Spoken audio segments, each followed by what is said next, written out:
Before we start this lecture, I'd like to make note of a telephone call that occurred decades ago with the individual that first slide will go into. Dr. Bob Ward and I shared an office, and on Saturdays we were having a national telephone conference with individuals interested in athletic performance.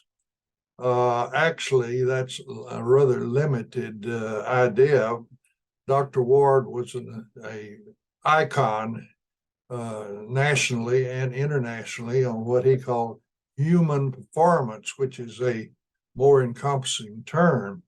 And on this call, we were talking primarily with trainers and athletes. A lady came on and just when we kind of caught our breath, chewed us out that she had been told this was an important call, she should be on it, and all we're talking about is athletics. And this was an insult to her and her time. And I was surprised at my response that I had been learning from Dr. Bob Ward when I says, do you realize, and I called her by name, that the human body is engineered and designed far in excess of what our usual capacity of daily living requires. I pointed out that if you're basically in good health and for some reason you have to have one lung removed surgically, that you can operate on the other lung in daily activity, and you would never know the person had lost a lung. Now, they don't go out and run marathons or major athletic events, but for daily living, our ability of our lung is we can get by on one rather than both of them. And this is very similar to the kidneys. And the liver is remarkable that it's a regenerative capacity, though toxins or viruses may destroy much of the structure. But even in our blood, the liver makes prothrombin, and our blood is in a constant balance because it needs to flow through all the capillaries. But if you get a laceration or a trauma, you want it to clot, and it's very much like egg white. You can open up an egg and you can mix the white with milk or water, and it's fluid, but if you heat it, it becomes a solid. Well, there's an intrinsic thing that the prothrombin made in the liver is made to fibers that you can actually see in the blood clot, but the prothrombin level is several hundred milligrams higher. It can be greatly reduced, and still you coagulate your blood. So the point I'm trying to make is that there's so much added capacity in the human body that you need to deal with athletes who are performing at the highest level of human ability for activity and strength and responses, neuromuscular responses, to be able to detect if your more comprehensive nutrition or anything you're doing is a benefit. There is so much overcapacity in the human body that you can't detect that you're making a contribution to increase human performance. So athletics is a very important thing because the Olympics and World Cup and many of your college athletes are conditioning themselves to perform at the peak of human ability. And the only way you can tell if what you do as an intervention has anything to contribute is to take someone that's performing at their highest level and seeing if what you do allows them to go a little bit higher, faster, more endurance, or to even weight in weightlifting, lift more. So with that, I want to go to the first slide.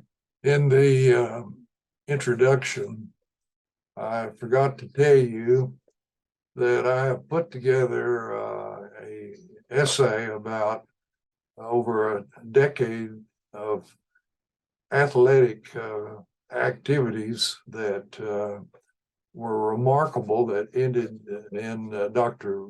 Bob Ward bringing in scientists to try to find if there was objective measurements to support the anecdotal stories we're having. And if you would like a copy of this, I'm holding up my email, and you can request the athletic stories.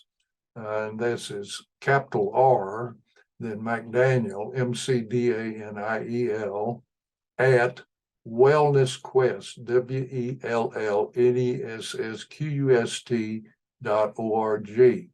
And I will send you the stories that were anecdotal from various athletic teams and individuals that led to what we will eventually get into of Dr. Bob Ward bringing in scientists to try to prove that what we were hearing was important. Now, a thing that you need to know is that for 5 years, I shared an office with a PhD, Dr. Bob Ward. His field was exercise physiology and biochemistry. He was the author of the Encyclopedia of Wrestling and other books, including Sprint Training with an Olympic coach in Houston, Texas. But his real claim to fame, even though he was an icon for Olympic and World Cup and professional athletes, field and track, as well as football, that he was strength and conditioning coach for the Dallas Cowboys 10 years under the good coach Landry. And because of this, retired Dallas Cowboy football players kind of clustered around visiting us in the office. Now, the important thing about this is that Dr. Ward liked to say he's not just an athletic performance specialist, but human performance specialist. And I will make a brief note as we're going into this presentation that on Saturdays, he and I, with coaches and trainers across the United States, had a national conference call. And on one of these calls, a woman, when we were catching her breath, just chewed us out, telling us she was told this was an important broadcast, that she should go to it, and that she was complaining all we were talking about was athletics. And she had no interest in athletics. She was interested in diabetes and arthritis and various chronic diseases. And she really chewed us out that she didn't think what we were doing was all that important.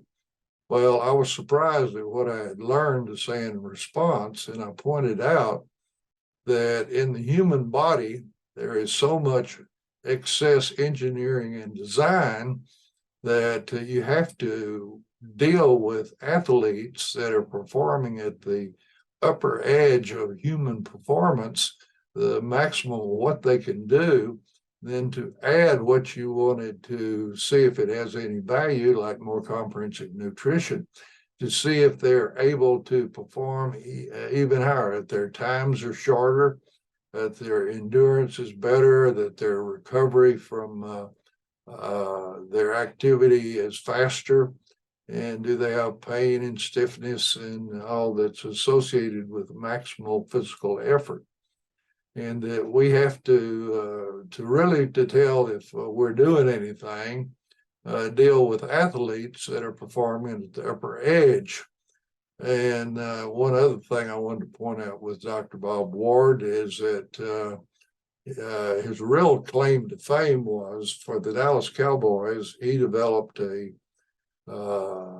profile to put the potential draftees through out on the football field to measure their capacity to continue to perform neuromuscularly, because football is a brutal game and there's always trauma.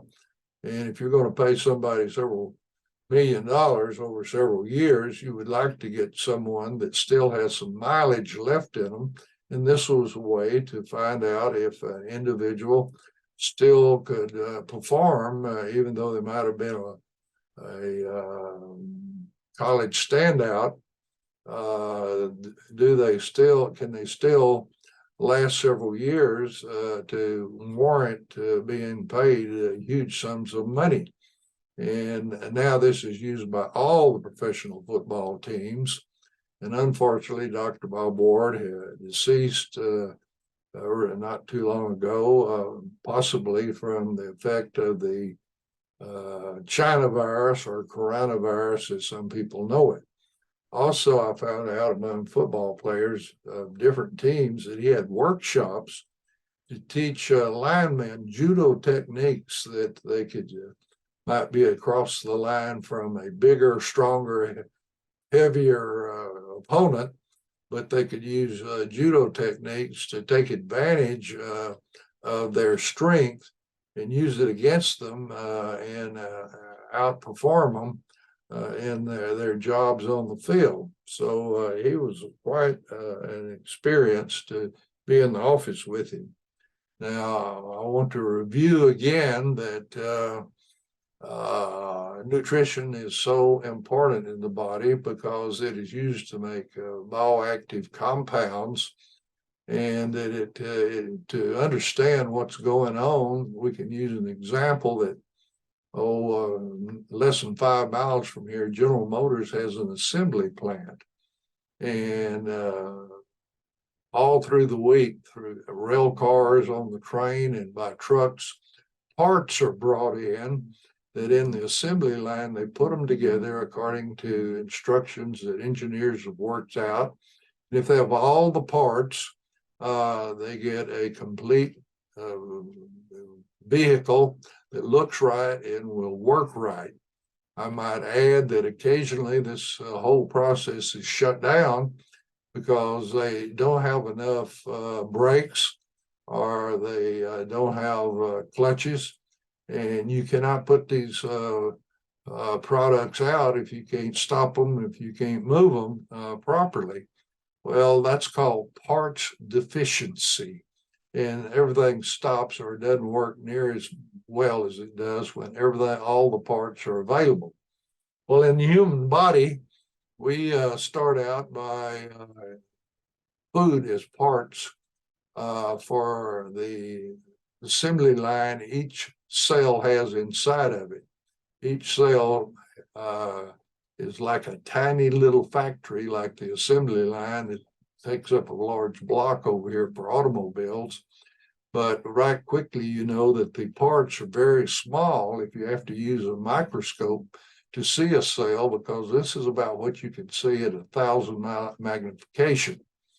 And in the purple center is where the genes or chromosomes are present and have the instructions to how to run this little factory.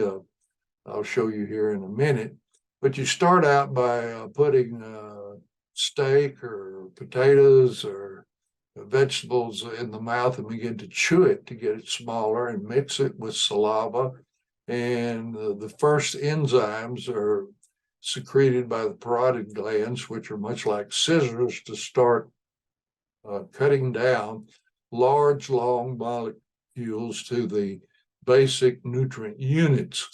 Like steak is reduced by the enzymes and pH of the GI tract lumen to amino acids. And what we see in a steak is fat, or on a chicken is fat. It's broken down to fatty acids by these enzymes in the digestive process.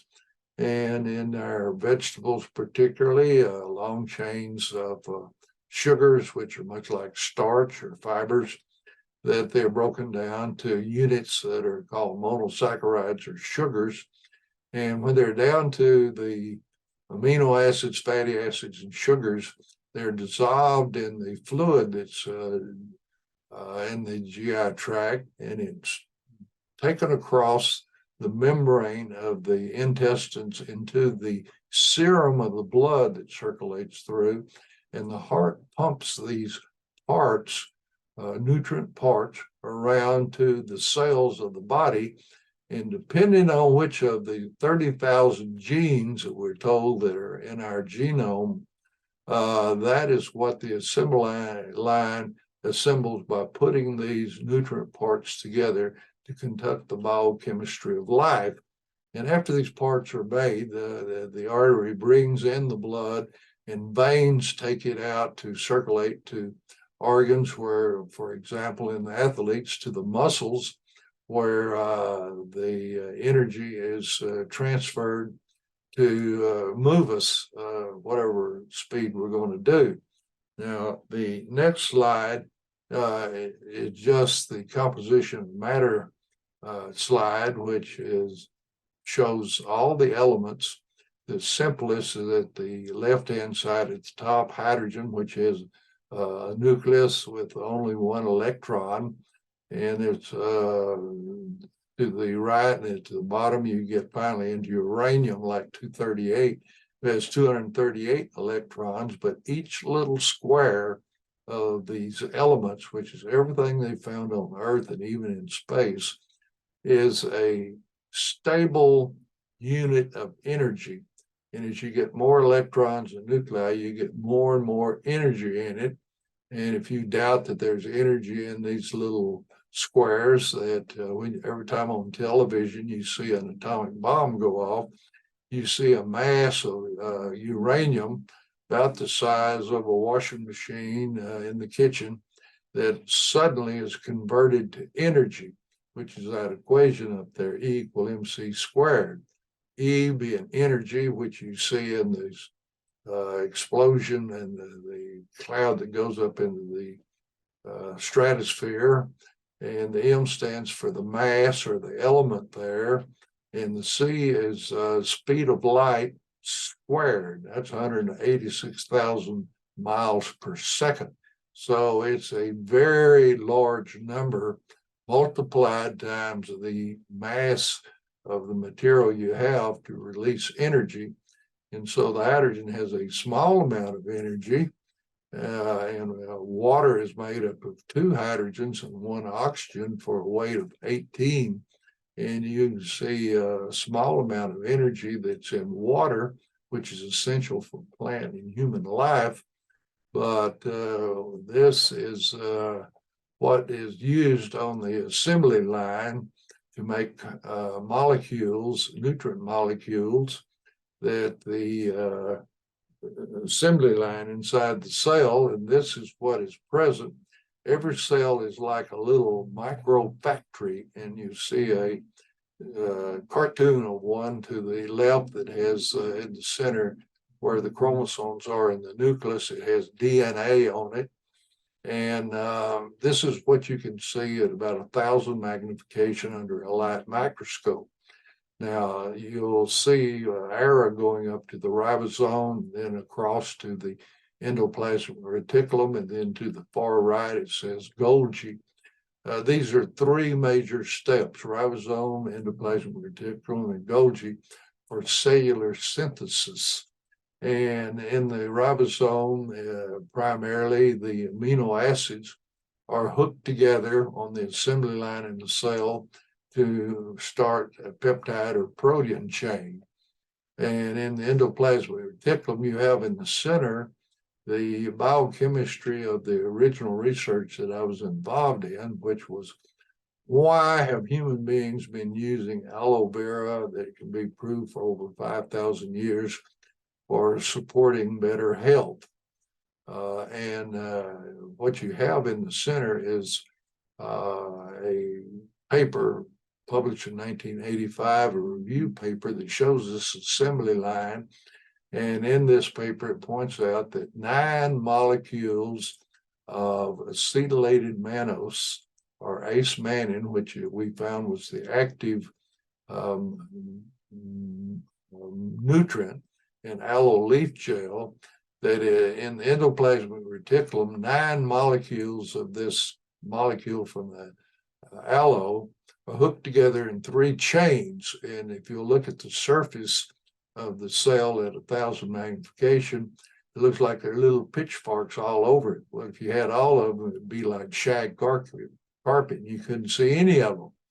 But this is the biochemistry of how this 9 molecules are modified biochemically to make a domain for cell-to-cell communication. There are trillions of cells in the body, and they must work together in harmony.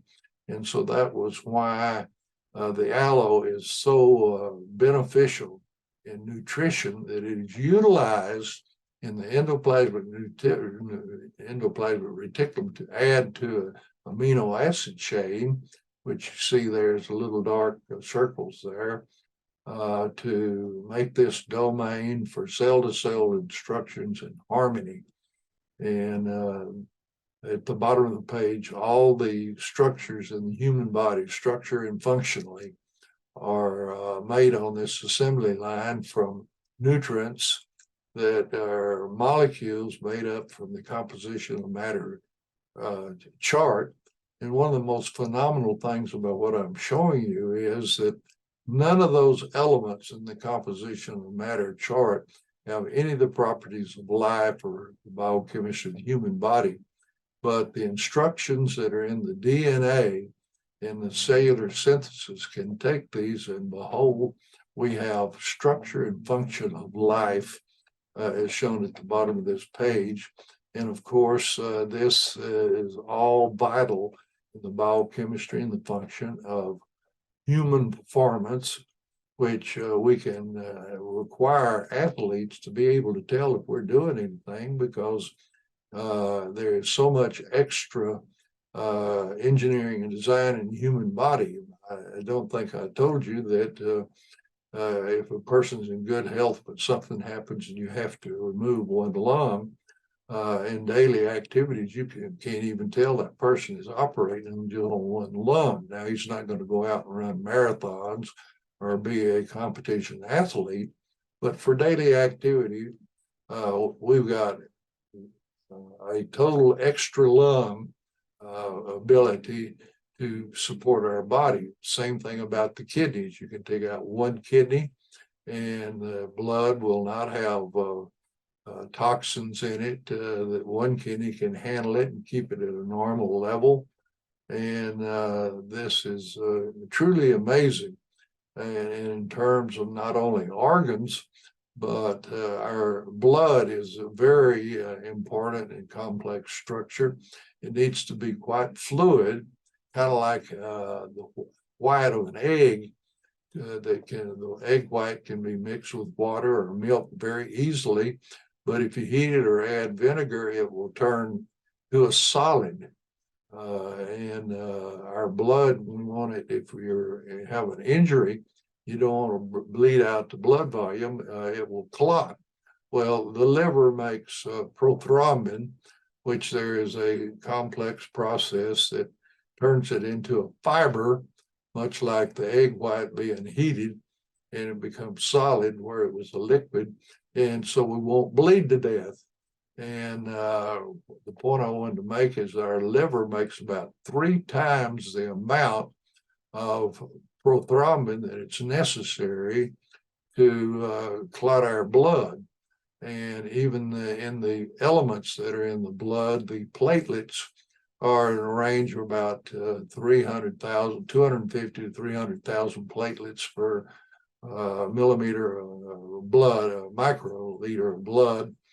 And that only when it's reduced to about 120 to 150,000 do we have problems with clotting and platelet function. Like we're over-designed many ways. And again, for human performance, you need to find athletes that are driving themselves to the peak. And once they have reached the peak, is what you're doing, like in this case, adding more comprehensive nutrition, elevate their ability to perform. Are their time shorter? Can they lift higher weights, etc., due to this improved biochemistry? Now, in our home office for the company that Dr. Ward and I had our office in, we had a retired cowboy, his initials were BJ, and he had a contract with the National Football League to conduct flag football tournaments on the weekend.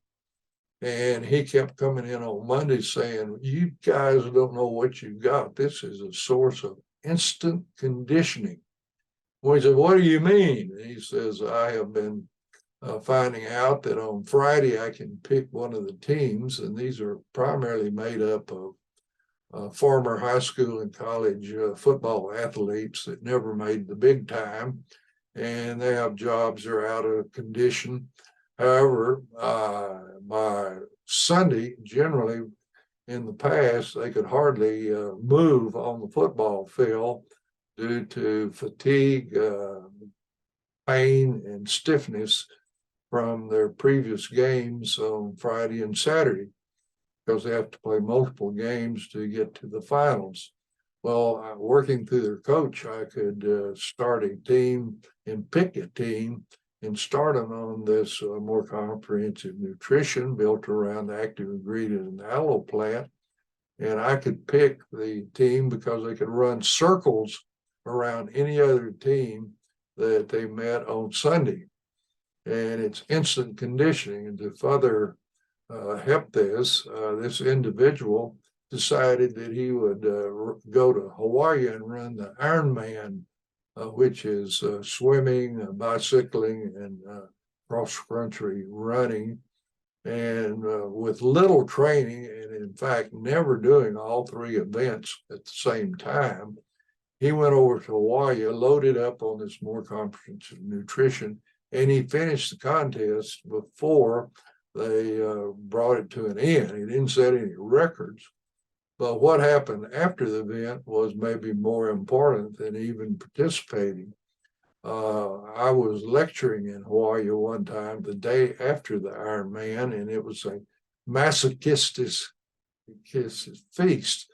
The number of people up and down the street in wheelchairs, on crutches, canes, leaning on people, two people helping them get to the restaurant or move up and down the street because of pain and stiffness and fatigue. Well, this individual overslept and was going to miss his airplane, so he jumps out of bed, runs across the lobby of the hotel to a taxi, runs across the lobby of the airport and gets on the plane and doesn't realize that he has no stiffness, no pain, no fatigue, contrasted with the other people that had spent years training to be in the Ironman, and his story was remarkable. But this is just some of the stories that are in the written narrative that I have of the experiences of the decade of late 1990s into the 2000s of anecdotal reports of athletic performance that I said are available at my email if you contact me. We covered the fact that you had to find athletes to performing at their maximum level to be able to tell whether you can improve their biochemistry and performance and you can go to a higher level. Very early in our experiences, a retired pilot for Braniff Airlines came in on a Monday and says, "You got to," he had a telephone number and a name, so you got to contact this female in Houston. And to make a long story short, she was a person that took IBM cards and entered them into computers, sitting there at keyboard for hours each day. She was divorced, had 3 children, and just didn't have the time to properly train for triathlons. But she had this burn to run them, and she had never done very well in the triathlon. She never came in first, second, or third, but she had gone up to Oklahoma over the previous weekend and not only set a personal record, but a triathlon record for females on that course, because for several weeks she had been taking our more comprehensive nutrition built around the active ingredient, the aloe, and she was very pleased with her times. But she pointed out that every time she ran a triathlon, it was 3 to 5 days of pain and stiffness and overwhelming fatigue. This is all she could do to take care of things at home and get to work. However, after setting a personal record and breaking the female marathon time in Oklahoma, the next morning she woke up and she ran a mile before breakfast because she just felt so good. She had no pain, no stiffness, and no fatigue. Remember what happened with our ex-cowboy that had run in the Ironman in Hawaii, a very similar response. In addition, we had another very big, retired, about 6'7" or so cowboy, and he had to retire due to a pain. He would point kind of between his neck and shoulder, and nobody could determine why he had the pain, and couldn't do anything to relieve it. And so he lost about 80 pounds his last year of competition. He couldn't sleep or eat or felt good at all. And by going on the more comprehensive nutrition, this pain went away.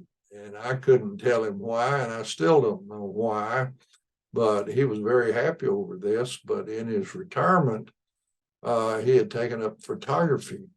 And in photography, they have all kinds of instruments and devices and machines to enhance your photographic material.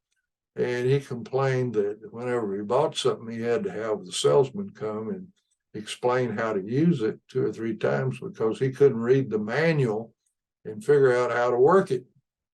However, after getting on this more comprehensive nutrition, he discovered that when he bought new equipment, he could pick up the manual and read it, understand it, comprehend it, apply it, and make it work.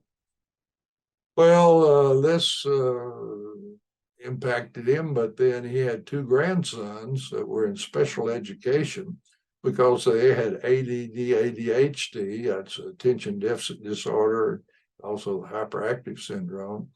And so he gave them the more comprehensive nutrition, and they got out of their special classes and began to function just like a normal child of the same age.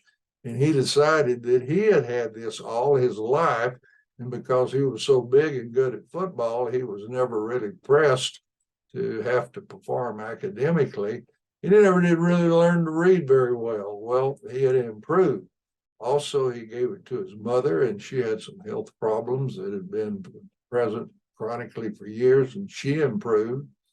But more important than that, he had a son that was on a football scholarship to North Texas, and he fell in love with a track and field female scholarship athlete, and they got married and had a honeymoon and all at a time when she was supposed to be working out on the track, and she had to come in about a month after everybody had been working out, and the coach was very unhappy with her, and she was afraid she was going to lose her scholarship. However, they put her through the paces of her events, and she had been taking the more comprehensive nutrition, and her performance was equal or better than what it had been at the end of the season of the previous year. She was in conditioning for the track and field meets. Remember what happened with the female athlete in Houston and their triathlons and the cowboy and Ironman. This was a type of thing was repeating. To add to this, I was a speaker in London for their annual company event, and a scrawny, I'd say early 30-year-old female came up to the microphone, and she said that she was a runner for a club there in London, and she ran marathons and 100-mile races. And that when she ran them, they wouldn't let her repeat for more about over 8 weeks because she had such post-event fatigue and pain and stiffness. However, she got on the more comprehensive nutrition, and she would finish a marathon or a 100-mile race, and she'd wake up the next day. She had no fatigue, no pain, no stiffness, and it's just like a normal day. Well, sports physicians and trainers really couldn't hardly believe this, so she got them to draw her blood. And sure enough, her lactic acid levels, which are usually elevated after such events, and certain enzymes that come from damage to the muscles, they were normal. So they let her run these races more common and frequently. And in her testimony, she said she ran 7 marathons in 7 days. Every day she would wake up and she had no fatigue, no pain, no stiffness, and she would run again. And by the 7th day, she had conditioned during this period of time, which you might think she would overtrain and not do as well. But the 7th day, she ran the best time for a marathon that she had ever run. Well, she was followed by an Afro-American boxer, very strong and impressive physique. And he pointed out he heard about the marathoner, and so he started taking it. He told how after an hour workout in boxing, you could hardly hold your hands up as high as your chest for even protection. You're just so worn out. One of the first things, he could keep his hands up, and his reaction times to defend and to attack were just as good at the end of an hour workout as they were at the start. And that his workouts were much better, and he had won, I think it was that time, 16 bouts in a row. And he said after the first round, he absolutely dominated his opponents. They just couldn't keep their hands up to protect themselves. And he just went in and attacked, and he felt like that his very change in his career because of the strength and endurance that more comprehensive nutrition had provided. Also in this printed thing that I will make available if you contact me by email, I was at a company event in Canada, and a Olympic coach wanted to meet with Bob Ward, but he hadn't gone on the trip. So they just put me at a table with him as a consolation thing. And of course, I can't hold a light to Bob Ward's ability in athletics, but this coach said to me, I coach 7 of the fastest females in the world in Olympics and World Cup competitions. He says they got on this more comprehensive nutrition, and they have taken 1 to 3/10 of a second off of their best times. And he paused, looking for me to respond, and not wanting to appear stupid, I said, well, that sounds pretty good to me.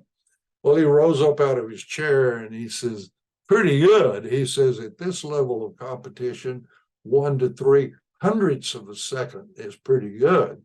This is absolutely phenomenal. How in the world is it possible to take 10ths of a second off of their best times? Well, about all I could say is that the biochemistry of our human body is conducted on nutrient molecules, and through this, we had added back to her these females' diets nutrient molecules you used to get in the family orchard or family garden, where the plants matured on the plants and they had maximal amount of plant-made nutrients, and that we had improved their biochemistry and therefore their performance was better. Well, he wasn't all that impressed with my response, though I think it's accurate for what had happened. He went on to say that he was a consultant to a running club in Ottawa, across the country. We were in Western Canada at that time. He said, this running club is made up of men between 35 to 45 that in their younger years were sprinters and long distance runners and the Olympics and the World Cup competitions. And he said, as expectedly, they all have deteriorated in their performance. However, on this more comprehensive nutrition, he said they are equaling or bettering records they made when they were 18 to 21 years old. How in the world is this possible? Well, I repeated my response to the female sprinters, which didn't satisfy him at all, but I didn't know at the time, and it's a long story of how we finally found this out, but the active ingredient from the aloe, when taken, causes millions of adult stem cells to be reduced from the individual's bone marrow. And these stem cells can migrate around in the body and replace aged or damaged or poorly functioning cells. The old cell, unfunctioning cell, is removed, and the stem cell replaces it and differentiates just like in the embryo, and you have a new revitalized cell. And apparently this can happen in the skeletal muscles and then also in the brain, which is important to control the skeletal muscles and influences attitude and abilities. But anyway, that was one of the anecdotals that caused what we will prepare you for, that Bob Ward, being a scientist, wanted to bring in someone to try to validate that this wasn't just placebo effect or individuals getting emotionally high to perform better. Well, this George Kondrowski, PhD, that is listed in this authorship bar here, the paper published was called Martial Artists Taking Glyconutrient Supplements.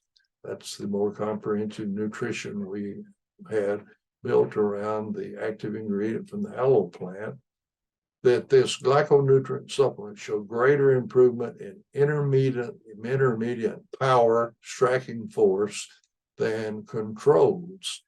And this is the group that were the test population. We had 17 controls that their average age was a little over 32.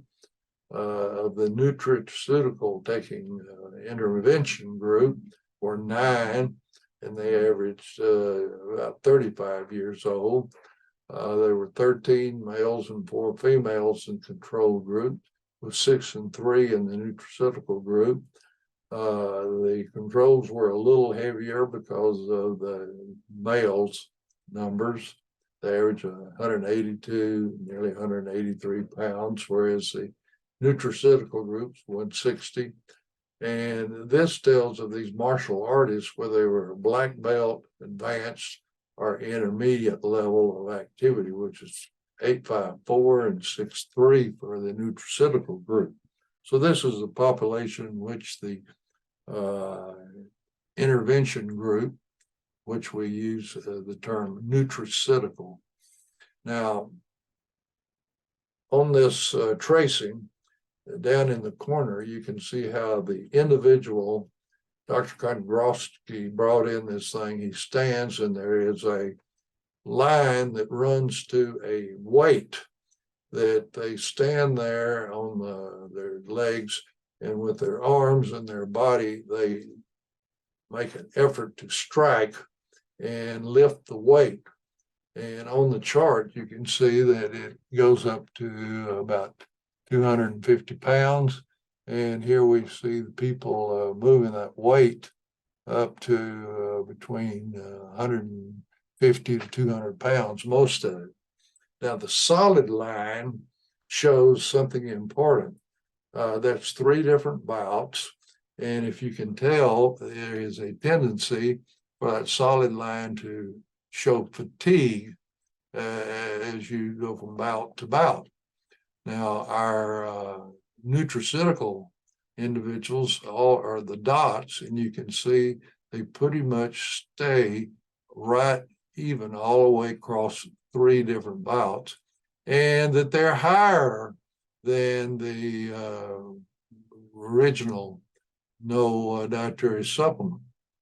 At this point, I happen to think of this lack of drop off of ability to perform. In other words, they can hit harder and hit longer and not deteriorate.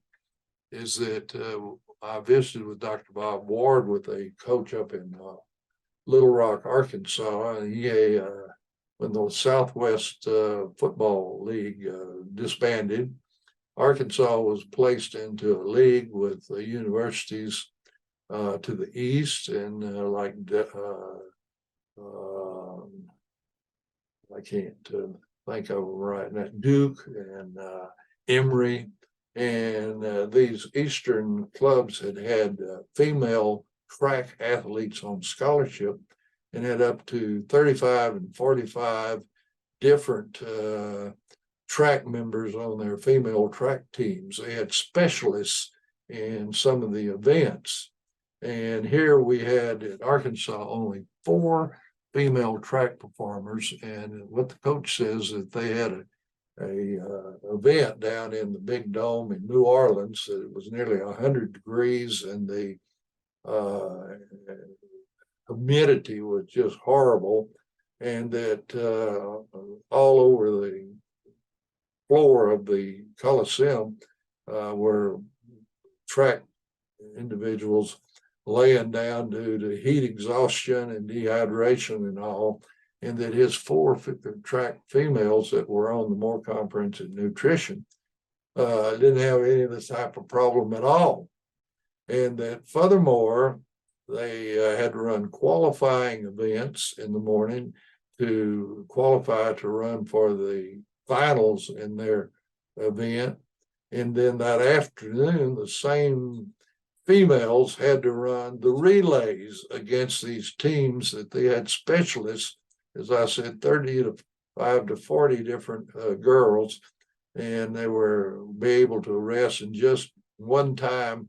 And yet these 4 females, because they did not drop off in their performance like this machine shows, they, at the end of the day, were performing their various events just as fast and as strong as early in the morning in this adverse environment. And in fact, the 4 females scored more points and won the event there in New Orleans, which was quite remarkable for these events. Now, this machine that I showed you the picture of was called inertia impulse machine.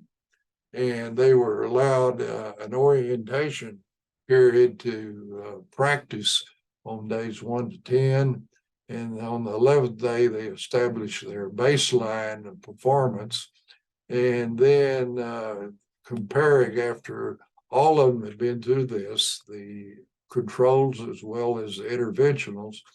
Then they had tests 1 and 2 on days 17 and 24. And of course, the controls were not getting the more comprehensive nutrition, but the 9 interventionals were. And what they do is compare this to their baselines performance.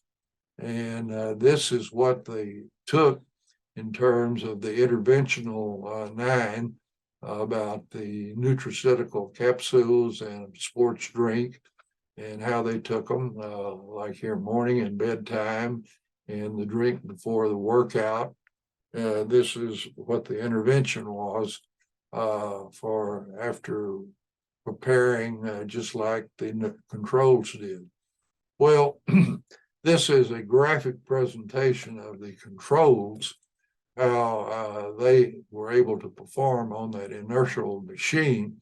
And in the baseline week, there was a drop off in ability to hit and perform by the interventional, but they were significantly higher than the controls. And as you can see, the controls did condition. This is under normal nutrition, the ability of practice and all, but still those with the nutrition, more comprehensive nutrition, outperformed them. Now, at 2 weeks, you can see that the baseline of the controls were about the same. However, the interventionals improved with each batch, and they were much higher than the controls. And this validates the anecdotal stories that I can share with you if you send me an email about the reports that I got as medical director for this company. Now, in terms of these bouts of the controls versus the nutraceuticals, what you want to see is that by the third bout, the about 23% or 8 improvement, the range, but the nutraceuticals were 35% improvement. And by the second week, which you saw the big difference in the bar graph, it was 86% or 25 point, nearly 26% average improvement of the 9, whereas the range was 86% better than the controls. So this validated that what we were seeing anecdotally, and wondering if this is placebo effect or some type of hyper emotional improvement, that in fact there was a scientific basis for the improved performance. Now, Dr. Bob Ward was a good friend of Dr. Kondrasty, and there's the aspect of that. Not only in athletics do you need to be able to run faster and have endurance, but some of the events you've got to have control of these muscles by what you see and what your brain is able to do in reaction times. So they went to only one Olympic bobsled driver, this is his name, and they did a series of high performance measurements about his capacity of the brain to process and control the movements. And that's the abstract. And I will share some of the results they showed you. These are some of the things they put them through, pre-supplement and post-supplement. The most important thing it can show you is that the average improved from 182 to 208, or 13, nearly 14 points difference. And actually, what this is 14 seconds. That's a difference between first place and last place in the bobsled event. So just that little bit of improvement in control of the bobsled, which requires neuromuscular and nervous system control of the muscles, that this is enhanced also. In other words, the brain works better on more comprehensive nutrition, and also the eyes and the coordination of this with skeletal muscle strength and endurance. This is more details of these different things that they measured on the bobsledder. Even grip strength was measured, and they did stress tolerance, which I'll show you here is measured primarily by heart rate. And they did strength of the hands and neuromuscular channel capacity, these were the different things that you were seeing in the previous chart that was measured on this bobsledder. And this is one of the things we wanted to show, that in the early stages, the heart rate would get up to an average of 101 beats per minute. That the heart rate after taking the dietary supplements was about 76. So it reduced the heart rate about 26%. Also, you can see that just the grip strength was improved about 13%. And the improvement in neuromuscular responses was improved. So accuracy and strength and control of the skeletal muscles in the bobsledder was validated. And this is a graphic presentation of the heart rate, which he's cool and calm through the event. And if you'll notice before supplements, that up here that his peaks in the race, that it's around 130 or more, 135. No, but here after dietary supplementation, there's markedly reduced. That here we up to this point, there's been nothing up to 100, and only at the end did it get up to about 130, and that you got the average times here during the event. And this is a visual presentation of that, shall we say, the bobsledder is able to be calm, cool, and collected during this high pressure, highly sensitive competition. Now, Dr. Ward had friends in the Dallas-Fort Worth area that were retired, and I was not aware that professional athletes in football don't retire till they can't drag their body onto the football field on the days of competition. They're paid so much, if it's possible at all, they want to continue playing. And this is too much on nutritional supplementation to this group of retired football players. And this is the population, the people here that Dr. Ward knew. You can see that there were 5 special team players, a linebacker, offensive line, and defensive line, only 1 on defensive line, 4 on the offensive line. But these are the positions of the people in the team. And of course, they have different physical characteristics and requirements for the position they played. And these are the professional athletes' symptoms, started by pain in the knees, back, shoulders, neck, general arthritis, and gets down here to joint pain in the hands, the elbows, the arms, and all. And these are the percentages showing these complaints. For example, in the back, it was first month on supplements was 41.2% complained of this. By the end of the year, it was just about 30%. So about 11% drop. Here again, we have hip pain, about 30%, 29.4. By the end of the year, it was only 17.7. So dietary supplementation, even in the chronic damaged retired football player, was improved. And here were some more about survey of their symptoms, trouble falling asleep, and trouble sleeping through the night. Their percent saying that they had this problem. And these, the lower the number, the better response is.